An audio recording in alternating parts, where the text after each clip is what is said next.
Honourable Marianne Street. Thank you, Mr Chairman. Mr Chairman, in 2008, when Nick Smith took over the portfolio, there were two difficulties with ACC. One was that the return on its investments was dropping. And why was that? There was a global financial crisis. A global financial crisis in which every investment company and investment account around the world began to notice a falling away in the interest and the returns on their investment. So that was one problem. There was another difficulty, and it was with the non-earners account. There was some underfunding in the non-earners account. ACC has 6 accounts, 5 were fine and are funded by levies. The one that isn't funded by levies is funded by appropriation. There was some underfunding because of the increased costs of medical treatment in large measure. 2 difficulties, 2 challenges, one that needed to be waited out and the other one that needed to be addressed by an incoming government. But what did we have? We had Nick Smith come in, go around in tiny circles and create a panic.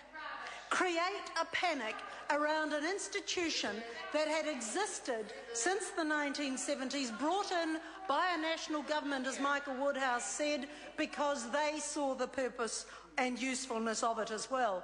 But this government has now reduced this ACC institution to chaos and destruction. They have wrought more chaos and visited more destruction on this organisation than any other public sector agency that I can think of.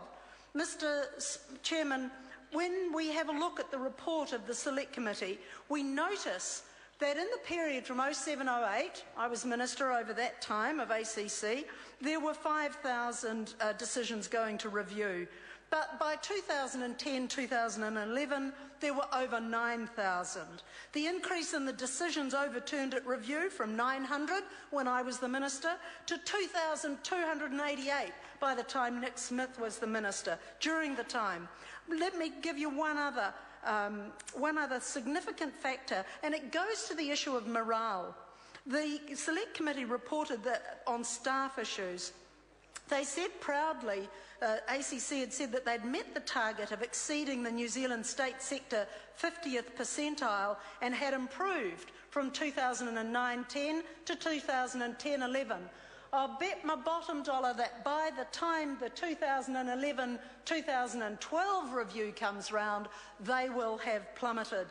But maybe there is some remedy that is in the report, because if we go on to the very next sentence, it says, we noted that the biggest collective employment agreement covering ACC staff had expired 3 years ago and remains unsettled. Perhaps they could get some performance from their staff if they treated them well to begin with and they concluded their collective agreement, instead of cooking up ideas that provide the worst of incentives by offering bonuses if you shoot as many people as possible off the long-term caseload.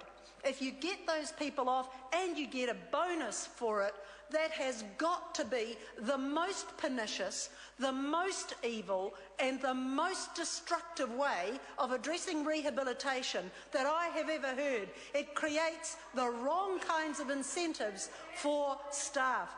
Sign that collective agreement. Get the staff morale back on board.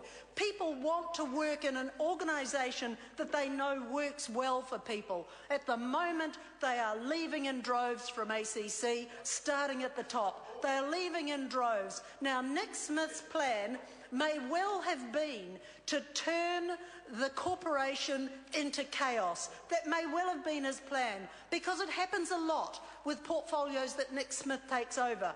They are reduced to chaos in short order, and he usually gets bumped off and changed so that it can be repaired by somebody else. This one is now in Judith Collins's lap to repair.